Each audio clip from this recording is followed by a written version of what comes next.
How are you, buddy?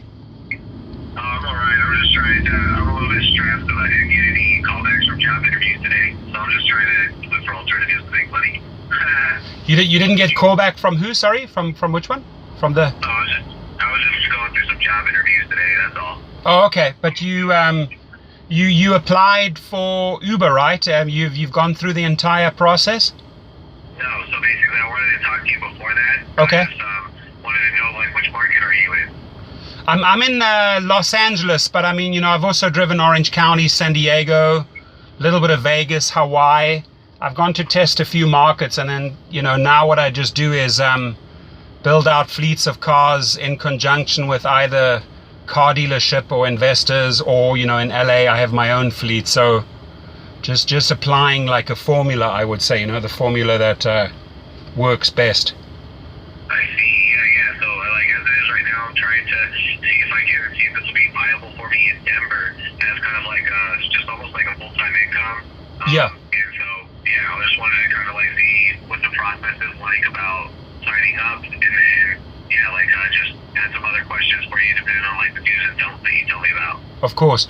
So I mean, Denver, it's a big city, so all categories are fairly busy. Some of the smaller cities, it really doesn't pay to, let's say, get into luxury or SUV.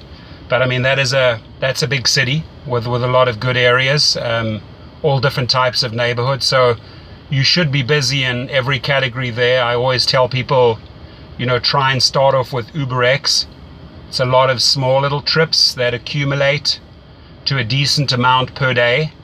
And then, as you step it up, or let's say you go to Uber XL, or you go to the bigger cars like the SUV, or you're driving combination of SUV and black, the possibilities are far larger, and then again, you have to be realistic as to how many hours you want to apply. I always ask that question because it does make a big difference, whether you should go in on a higher level or just start, with UberX.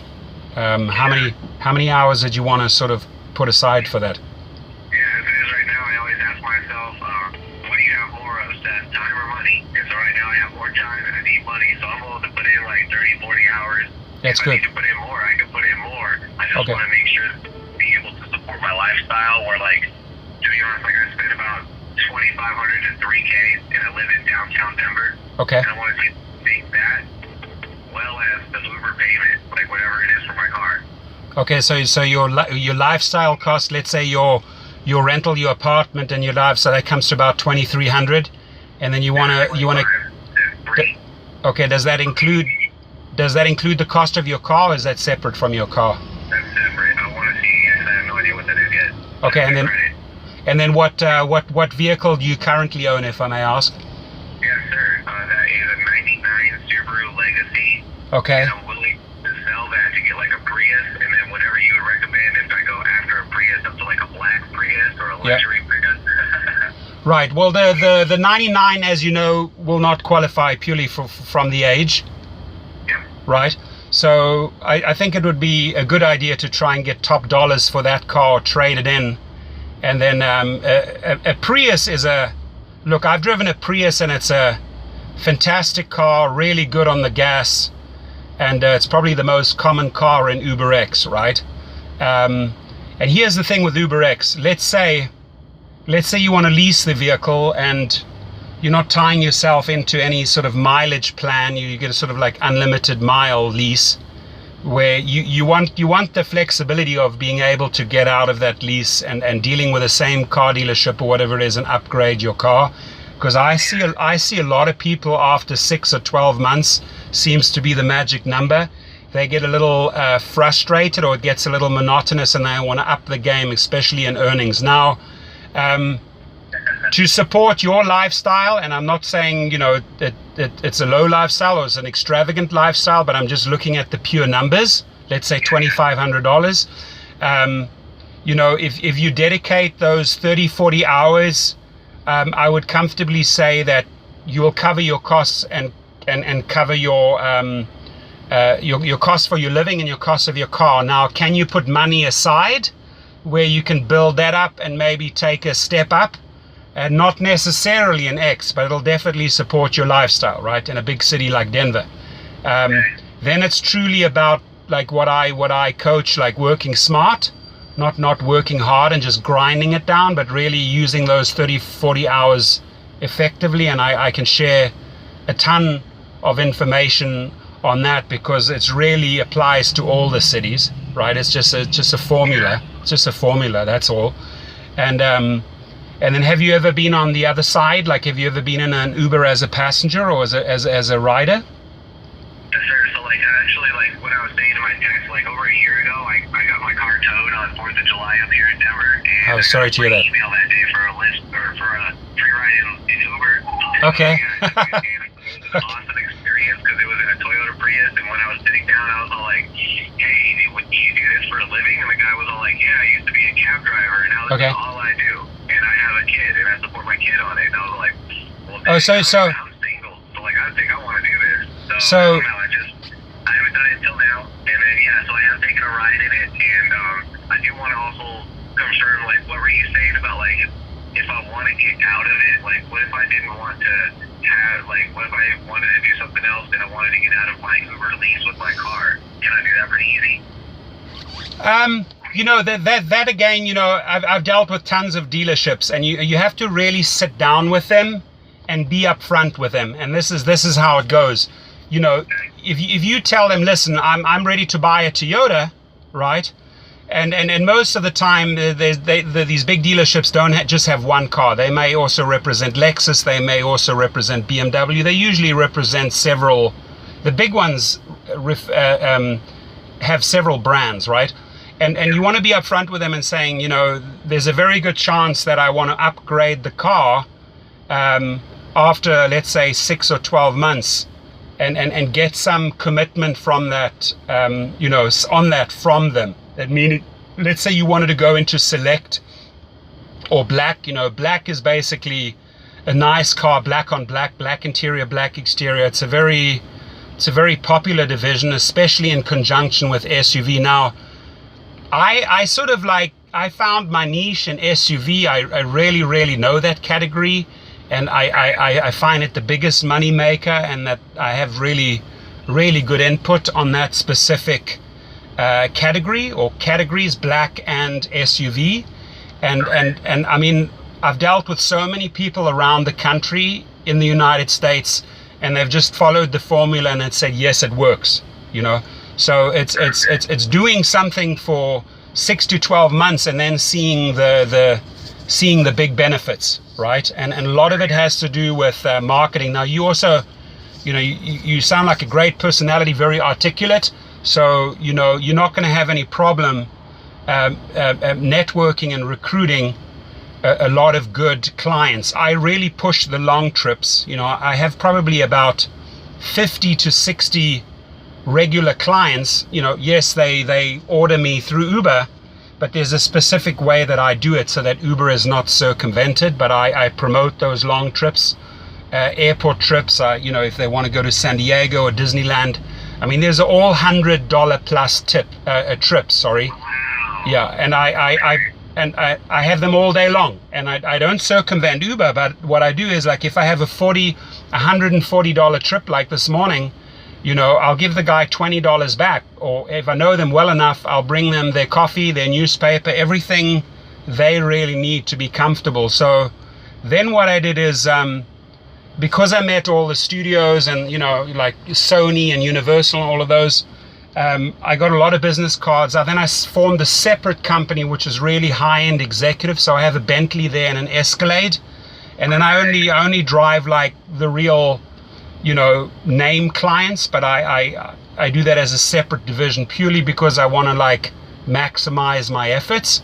But in Uber SUV, it's like its own little animal. And I mean, you will do well in Denver if you just follow a protocol, but it's also good to, like, for the guy, for example, the guy that you spoke to who was a taxi driver, right? He said, hey, I'm doing this full time now. So he's obviously not going back to taxi driving. He obviously is, you know, he's making more money in Uber and having a better time with Uber versus the taxi. I can quite comfortably say that, right?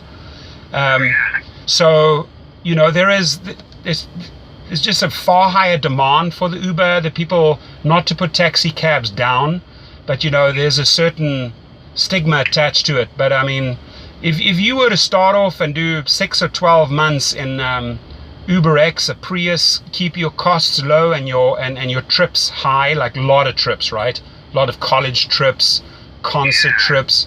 You'll be busy. You'll meet a shitload of people. I mean, you'll meet boatloads of people, and it adds up at the end of the day. You want to really with UberX, you want to put your 6 or 7 hours in, and then look, okay, what did I make over 7 hours?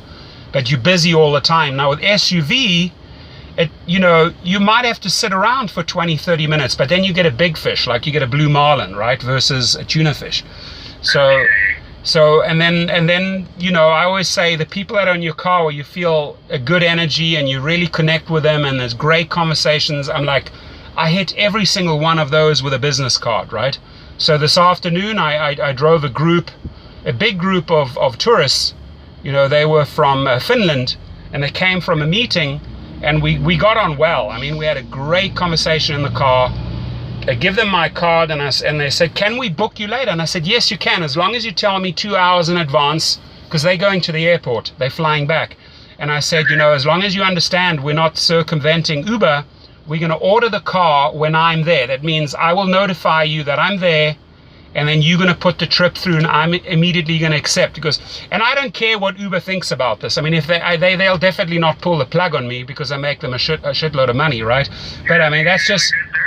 Yeah, I mean, I'm making them money, and I'm offering the people want to be driven by you or by me, and that's just how it goes, right? So, like, but when it comes to building out your clientele, and the referral money, by the way, is far higher than you'll ever make behind the wheel. I make way more money with referrals than I could ever make with driving. Then, you can always turn it into a business and buy cars. I buy cars at auctions, and then I lease them out. Right, I have a contract and I lease out. I don't really do the small cars anymore. I just do the SUVs and the bigger cars. But it's a fantastic business. It really is. I mean, people can rant and rave as much as they want on YouTube. You'll always have your couple of negatives, but if you truly understand the business and people, you can make a lot of money in this game. You really can. That's awesome. Like, I love hearing this, and I also want to talk to you more about, like, the business side of it. Yeah. But I wanted to also talk to you about basically, like, my only concerns are, one thing is driving in the winter time. Okay. Riding on, like, the snow or something like that. Okay. Like, I don't know, have you dealt with that? Well, in the winter time, believe it or not, if it rains or if it snows, there's actually higher demand. The people don't want to drive, they want to be driven. Okay, it's a fact. So if you have your snow chains and whatever it takes to be in the snow, I mean, the show's gonna go on. You're gonna be driving, right? People are still gonna be using it. It's not like, okay, it's snowing, I'm not going to work. They will go to work. They will use Uber. Now the thing is, the only thing that changes is that the wait times, like from the request to actually picking up the person, those times will increase because of the weather conditions, and people understand that. They know that now they have to wait up to 15 or 20 minutes versus 5 minutes because of the weather, right?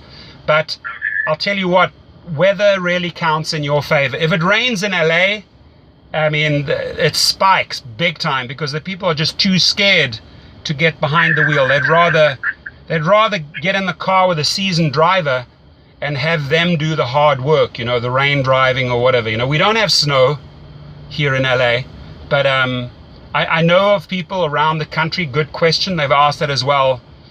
The only thing it impacts is the waiting time for the guy to arrive at the car. You actually end up making more fares because more time goes into the trip, okay, because of the conditions. That means the clock is running. So let's say you're doing a 5-mile trip, which would have taken X amount of minutes in summer, now suddenly takes 3 times the amount of time in winter, and the fare is quite a bit higher. It counts in your favor. You don't have to race there. They know it's a slow process. So yeah, I hope that answered your question. No, it totally does, because I was like, that's my next question, is that, like, I was worried about getting deactivated for low stars, like in case I was all like, oh, it's taking me a little bit longer to get over there because there's a lot of snow and people are sliding around in Colorado. No, and the only way you can really get low stars if you catch someone who's had a real rough day and things don't quite go according to their plan, right? And I always see it, if very, very seldom will I get a 3 or a 4 rating. If I do, I can see it on my phone, because every time a trip changes, goes one up, the rating should follow. So if for some reason the trip goes up and the rating doesn't follow, I know that wasn't a 5-star, because it tells you the amount of 5-star trips.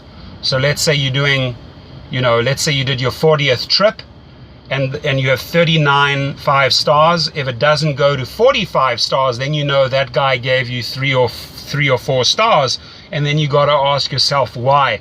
Many times I've queried that. I've contacted Uber and I said, here's the deal, this is what happened, right? And I will fight for my 5 stars, because I'm not going to have someone who's had a bullshit day dictate to me how my ratings are affected. You know what I mean? Yeah. What happens when you do that? Does it Uber overturn that rating and not put it on your profile? You know what?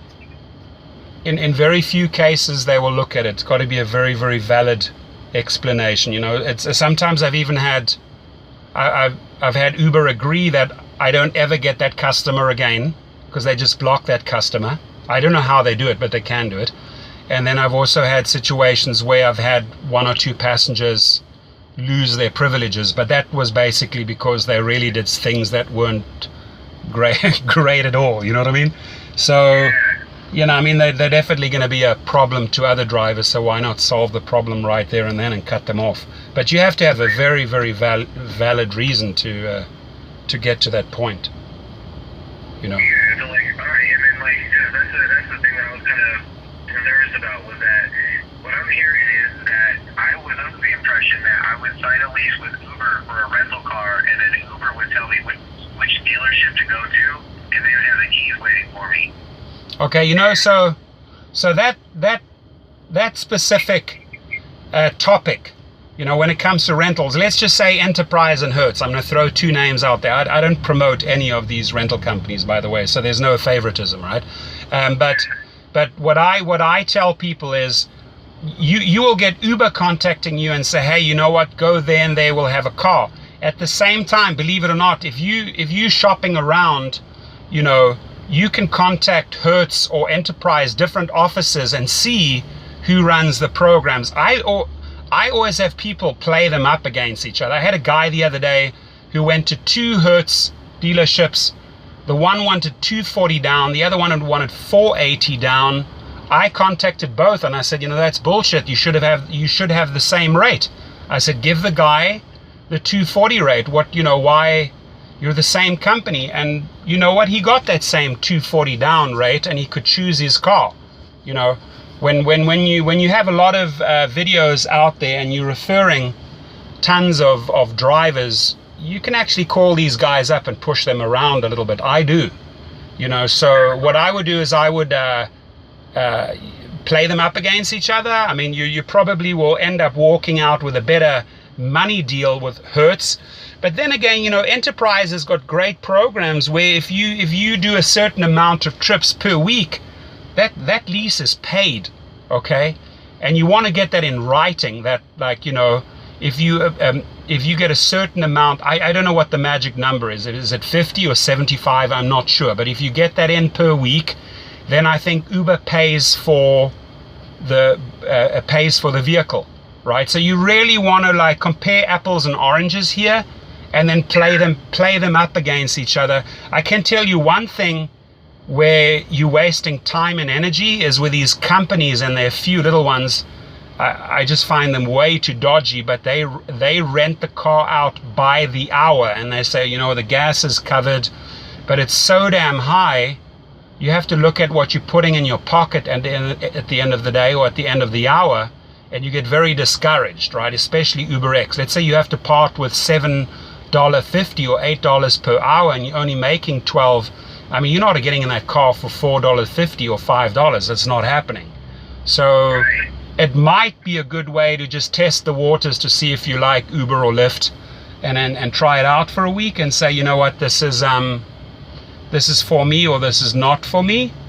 But generally, if you've made up your mind and you know what direction you want to head in, then the big next question is, do I buy or do I lease? If you're thinking of buying a car anyway, and you want to put a lot of mileage on, and you don't need anything flashy, go into the Uber X category and get yourself a Honda Civic or a Toyota. All of those cars are safe, right?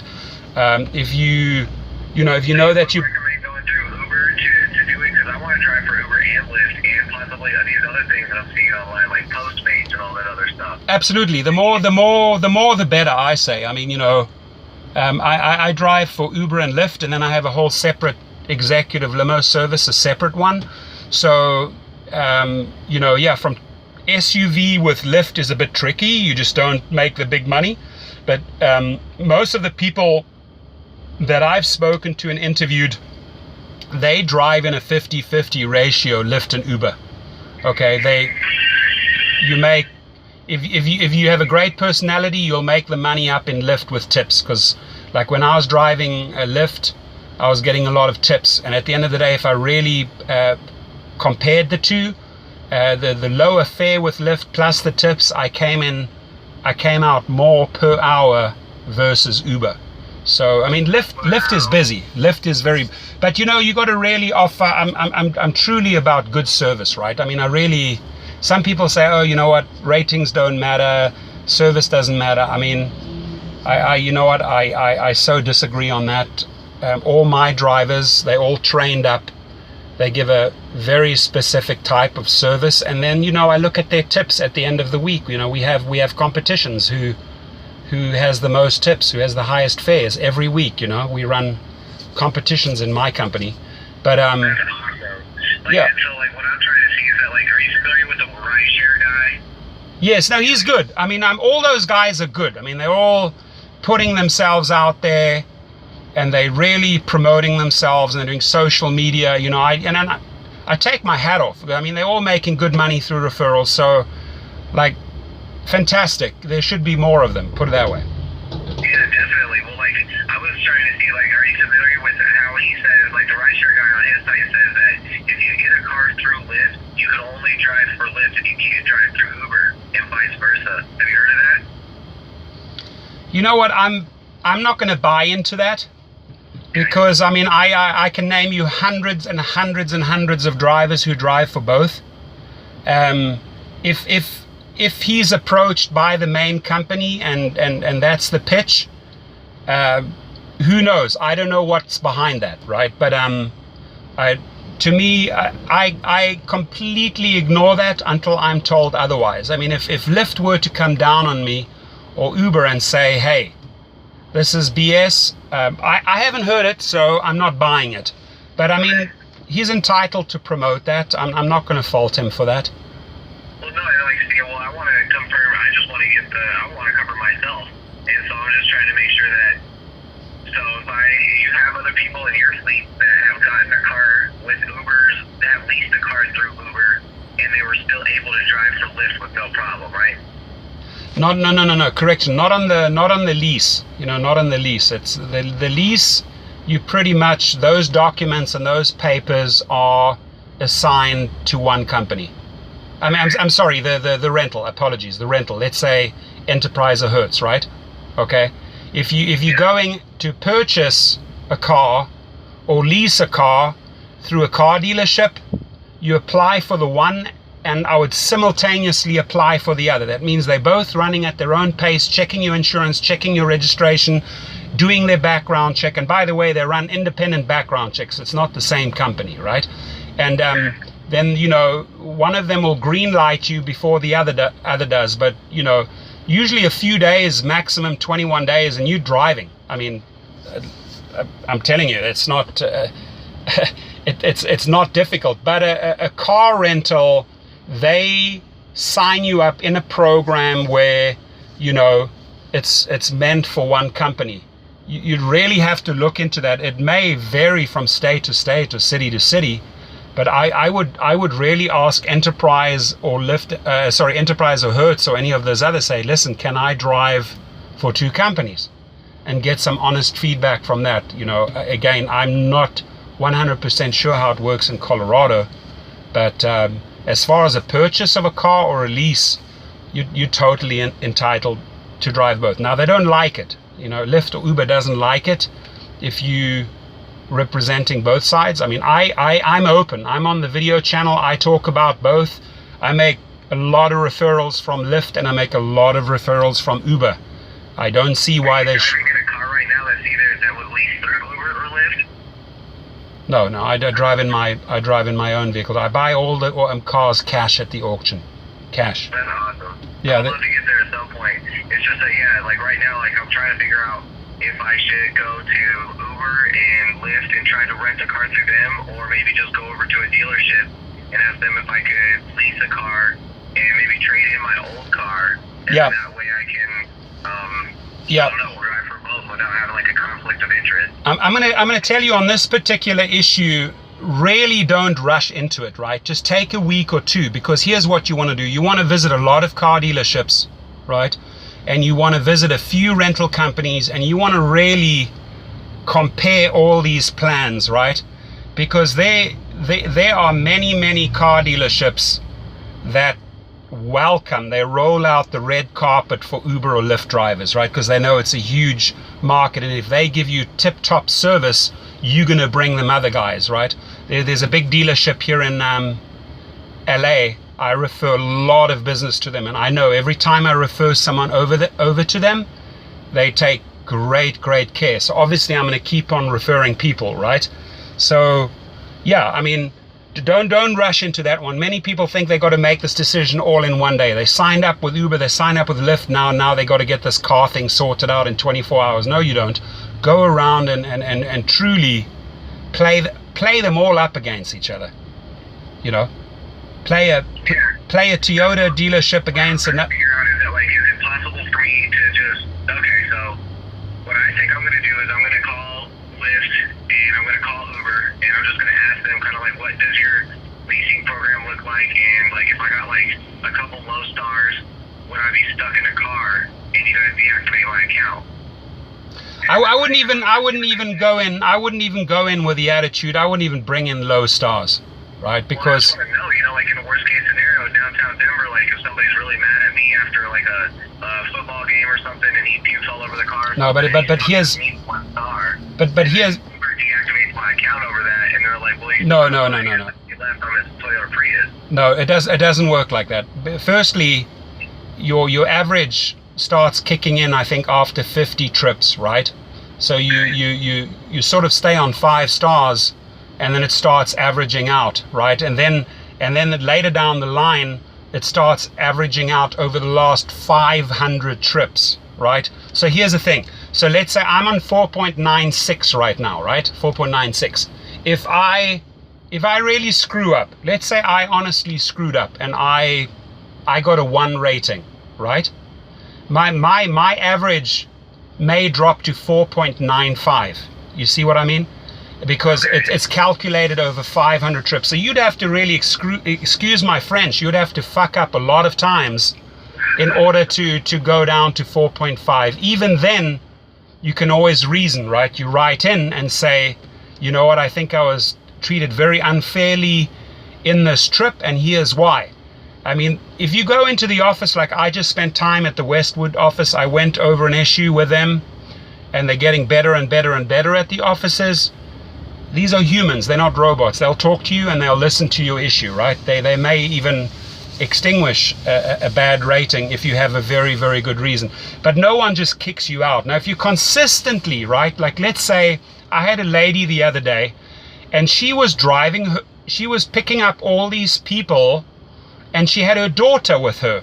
And I'm trying to figure out why on earth is this woman on 4.5? She was leaving the daughter factor out of this conversation, right? So I'm talking, and I'm thinking, okay, you're doing this right, you're doing that right. I mean, why on earth? So in the conversation, it comes up that she has her daughter with her. Now, if you're in a UberX, where if 4 kids want to get in and they've ordered an Uber and it's raining and it arrives and there's a kid in there and they can't fit in, you're done, because there's a negative comment on its way to Uber, right? And then three or four of those same messages, that same complaint, that exact same complaint, you're done. They'll cut you off, right? But that's how you lose your privileges, if you really consistently mess up with the same thing. That is a big no-no. I mean, you don't have your husband driving with you because you're a lady driver because you need him as a security guard. It doesn't work that way. I mean, you know, it's like a yellow cab driver. If he took his family or his brothers and sisters with him, you never see that, right? So these are the no's, you know, the absolute no's. But you truly don't have to worry about, you go out there, you do your best. And by the way, doing your best, there are things that you can do which more or less guarantee you 5 stars every single time. And it's like, for example, you'll see it in my YouTube channel. And I've shared this one again with hundreds of drivers. You know, people think they have to keep the car fresh and smelling good. Yes, they're right. But, you know, a lot of these people don't like these strong synthetic chemical scents, right? Like lemon or pine. So what I do is I have a bottle, it's $10, a bottle of eucalyptus oil, right? Okay. And I have a bottle of peppermint oil. And I put 2 drops on my vents 30 seconds before I pick up the passenger. I pump the vents, and the whole car smells like a spa because they use eucalyptus at spas. 8 out of 10 people will remark how amazing the car smells, especially the woman, right? A lot of my referrals from woman to woman, you got to use this guy. His guy smells like a spa. So I started branding myself as the spa on wheels. That's what I'm known for with my 17 vehicles in LA, the spa on wheels, right? So, you know, you do that, people love it. Person gets into your car and you say to them, hey, you know what, I have 2 iPhone chargers, I have 2 regular chargers. If you guys have multiple phones, let's charge all of your phones. Oh, it's okay, now our phones are charged. Oh yes, thank you, my phone's on 17%, please. And then the other guy says my phone's on 6%, and I'm charging 2 phones, it's going to be a 5-star rating, right? Or you make sure that the air conditioning suits them, too hot, too cold, you ask them. You make sure, do they want to play their own music on an auxiliary cord? Do they have a preferred radio station? Do they have a specific group? You know, I can look it up on Spotify. Do they want to listen to Billy Idol, or do they want to listen to whatever, right? Frank Sinatra. You can accommodate these people but of course, if you see someone getting in your car with a phone, or on a laptop, you know the guy or the girl is doing business, you just back off, right? It's just common sense. So you can really, in 60 seconds, you can establish your 5-star. I train a lot of people. The first 60 seconds determines whether you have a 5-star, because you could even mess up somewhere later. They remember you. First impression counts. The first 60 seconds count. You could even mess up right at the end. You could drive one road past the destination, say, you know what, I'm sorry, the navigation screwed up a bit. I'll swing around, I'll have you right away. Oh, no problem.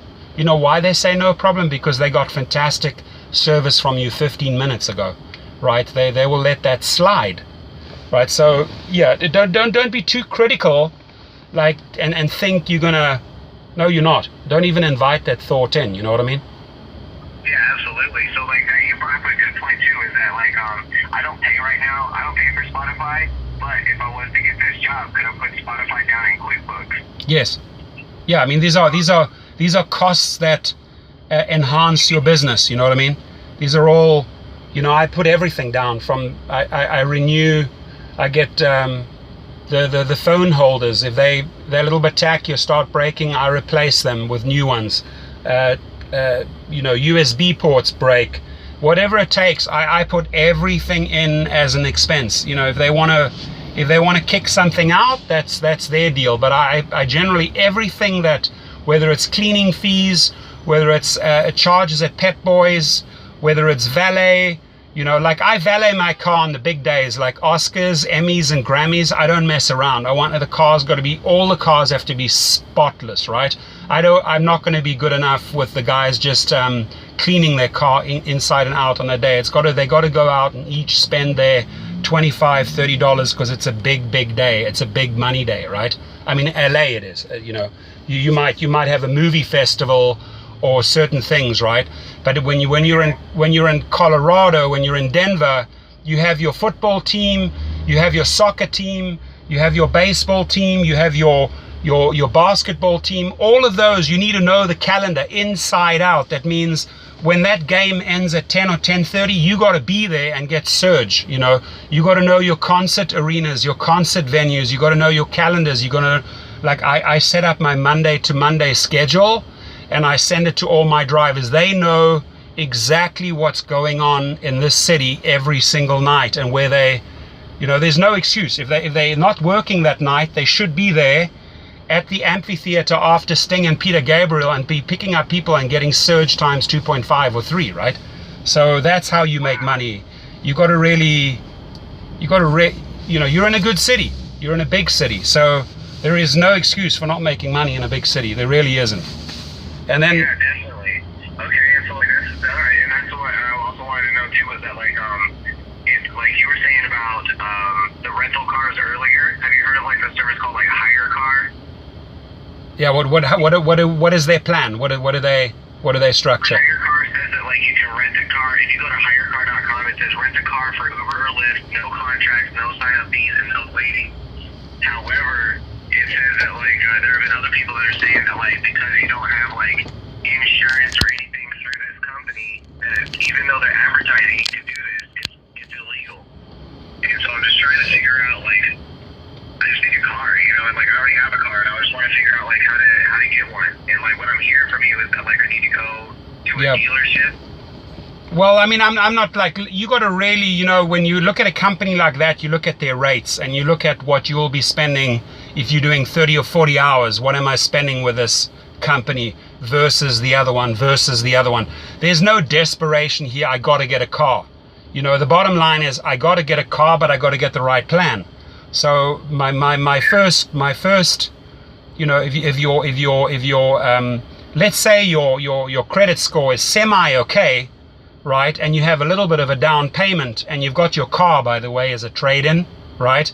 They may not give you the best deal on that car because they know they're going to make money, but they are going to do a transaction with you.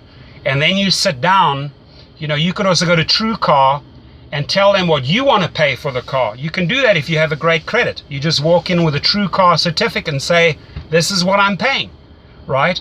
And they always make money on the car. They may not make the margin on that transaction, but they make the money on repairs. They make the money other ways, But you want to, like, if you have a great credit, you walk in and you smack a TrueCar quote on their table and say, this is what I'm going to be paying for that Toyota Prius. End of story, right? They generally do not turn you down because you'll tell them that you're going to go to, and you name their competitor, which is 20 miles away, and you name their competitor, which is 50 miles away, and you say, if you're not going to sell me this car, I'm going to Bob Smith, or I'm going to Long Beach Motors. And they don't really, it doesn't look good. They have to move inventory. They get paid by moving inventory. I know a lot about car dealerships, I can tell you that. They have to get inventory off their lot. It's really sitting down with a guy and trying to negotiate. It sounds like you want to upgrade after a while. I mean, you don't, to me, you don't sound like a permanent UberX driver. You probably will want to climb the ladder somewhere down the line, right? Oh, yeah, dude, I'm going to go to like the black level at some point. That's it. Like right now, I got a little bit of credit card debt. My credit score is like at like 670. Okay. And so like you good? I'm just going to be honest and transparent. Yeah. Like because of that, like I was like, maybe I could call Thurston and see like if he could help me explain like what I would go through if I was to get a car with Uber, and then like about how much it would be. Well, here's another great suggestion, which I've put a lot of people through this scenario.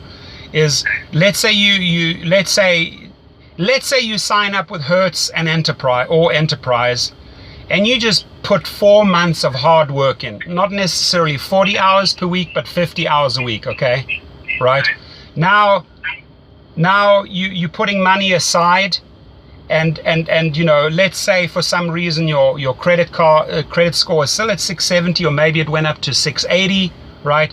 When you walk into a dealership with $2,000 down or $5,000 down or it's like day and night, right? They don't turn you down, right?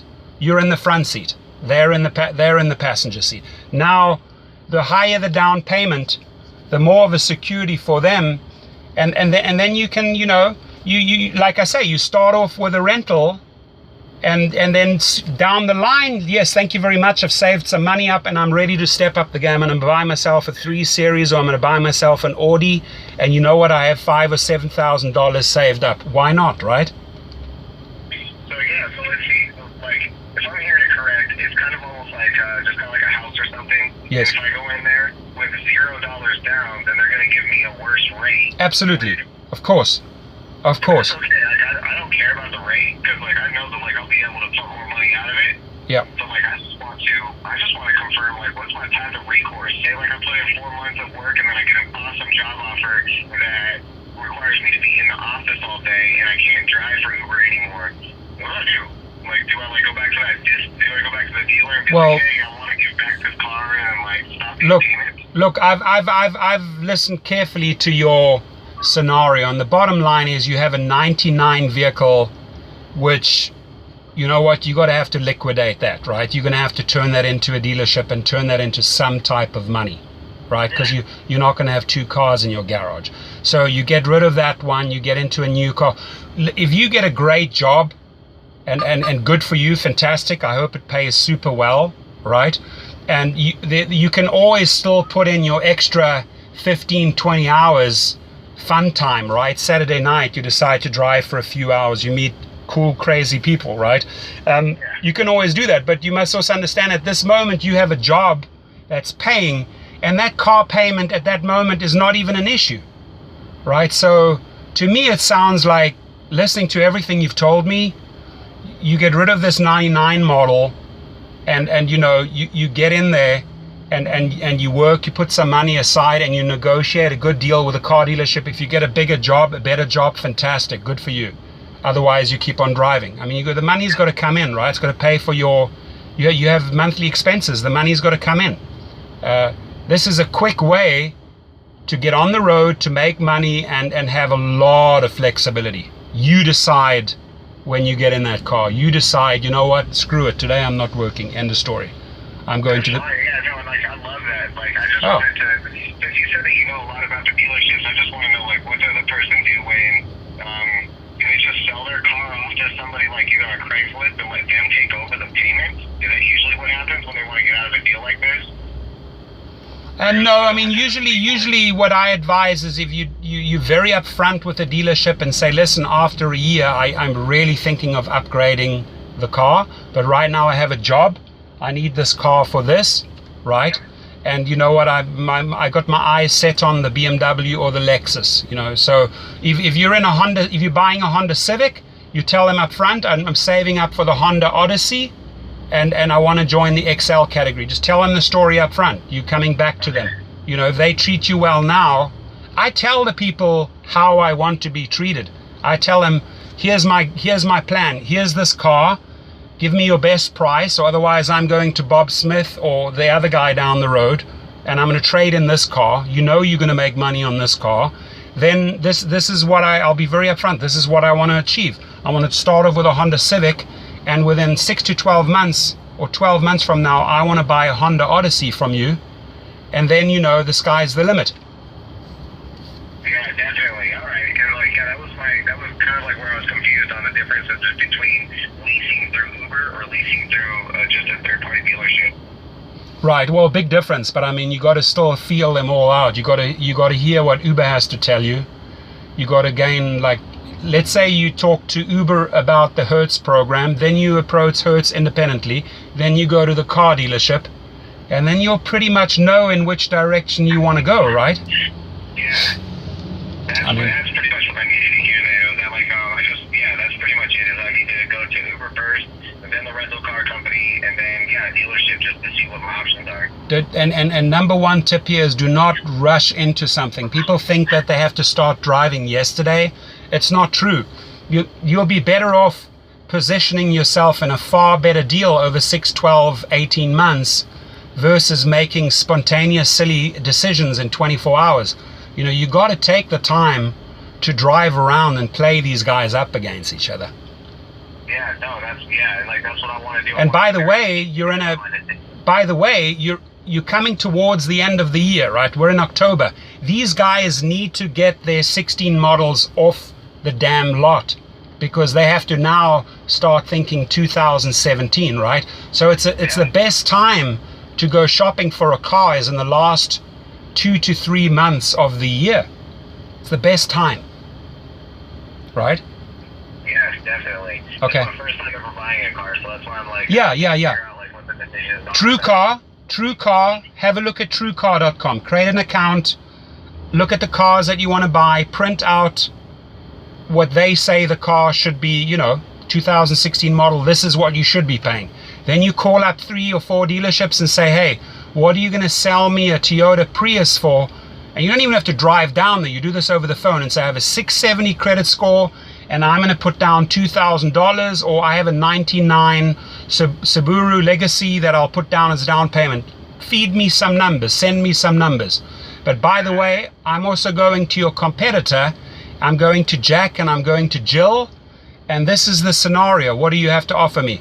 Okay, blah, blah. Then the next thing you say, hey, if I told you I have a TrueCar certificate, would you honor it at 670 credit score? Yes, we will, or no, we won't. Okay, fine, I'll go to Bob Smith. You play them all up against each other. You're talking a difference of $4,000 savings here, $2,000 to $4,000 if you work the car dealerships correctly.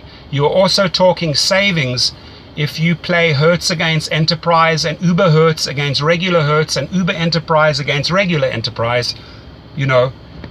I'm sorry, you know what I mean? You know where I'm going with this. I'm waffling and I'm repeating myself, but you got to do like 4 days of discovery here. Perfect. Okay, yeah, and I won't make you repeat yourself anymore. I'm on TrueCar right now, and I'm looking through it all. So basically what I'm going to do is just print off one of these certificates here, call around, see who's going to give me the best deal, and TrueCar, TrueCar is a great starting point, and then you can see from the websites what they want, what their MSRP is, and this is why I just started a company and we're launching it soon called Certified Pricing. I'm getting a few hundred Uber and Lyft leads per day, right? I want to make sure that my guys or my referrals are getting into the right plans, right? And I want to be able to negotiate starting off in LA with these car dealerships and say, hey, I have a guy who wants to buy a car, whether it's a Suburban, or wants to buy a Lexus for Select, or a Mercedes in luxury, or they want to buy a Toyota Prius and X. What are you going to offer them? I'm giving you the lead. How much is the lead worth to you? Would you accept my certified pricing like TrueCar? The truth is they do, because they have to move inventory. They make money on repairs. They may not initially make money on that sale. That means they might break even on that sale, but they'll always make $300 or $400 because they have these incentives from Detroit and from the big boys that if they move a certain amount of cars per month, they get like little extra bonuses. They never lose on a car. You know what I mean? Yeah. Okay. I wish you were already out here because I want you to help me get to the right. I want to get there. I mean, I love Colorado is calling. I have a lot of good friends up there. I just recently went down to Hawaii and got something going there. I really looked at the market and then spoke to a couple of people, and I'm just like putting my feet into Hawaii, But it's not. I like it down there. I go on holidays there, so and it's not complicated. You arrive at Honolulu, and you got to go to these resorts, and usually the cab drivers are capitalizing on it, but now that Uber and Lyft are in Honolulu, I saw that Uber XL, which is like a station wagon, right? Like an Odyssey. By the way, that's a fantastic car. You make a lot of money, right? And maybe just listening to you, I'm almost carefully saying that you could even bypass Uber X if you wanted to and go straight into XL. But before you go into... I just want to make sure, like, I was going to ask you, so what if you went out to Hawaii, and it was like, it wasn't working out for you after 3 months, and you leased a car out there? Oh, never mind, you wouldn't do that because you just buy cars now.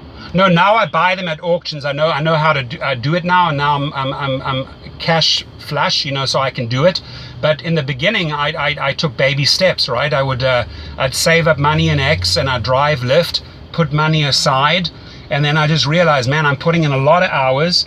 And I have 2 other .com companies, so it's not like I really wanted to build out a very, very special executive car service. That was my ultimate goal, but I also knew that I had to learn all the ins and outs, grassroots, right? So I went in there knowing that I have to dedicate a minimum of 6 months to learn everything about this business. Today, I can tell you, you make more money with referrals, referring drivers, right?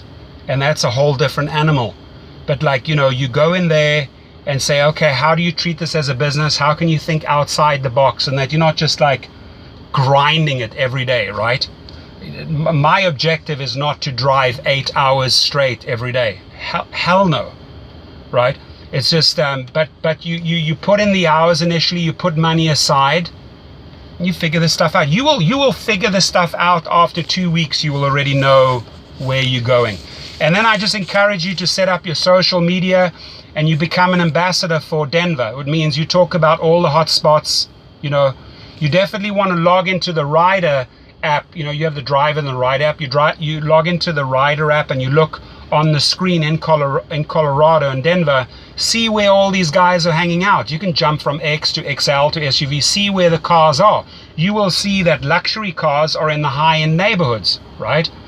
You will see that SUV, if you go and know that one of your basketball games ends on Wednesday 10 o'clock, you can go to that area where that arena is. Like here we have Staples Center. You will see everything there. You will see X, XL, SUV, because it's all money, because you'll have big crowds, small crowds.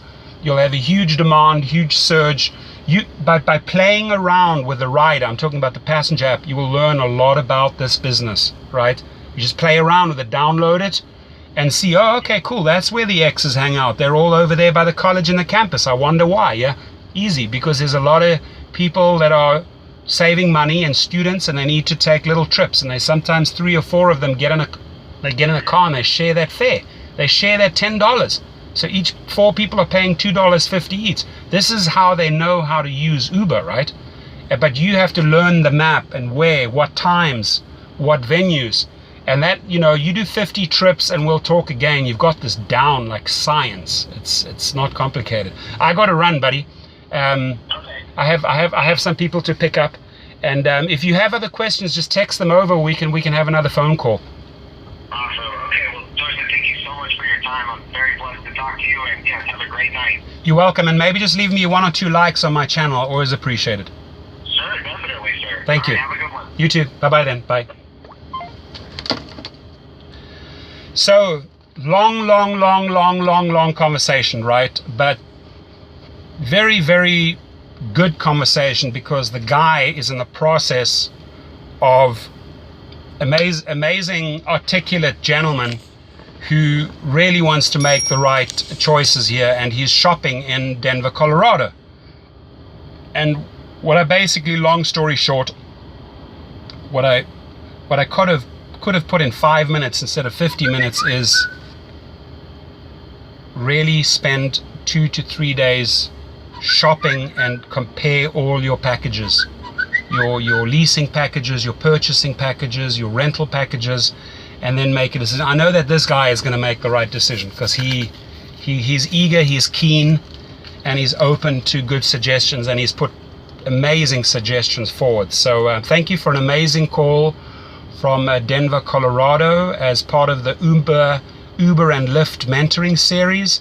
I hope you learned something about from this video. In a nutshell, this video was about shopping for the right package at the right price. Have a great day.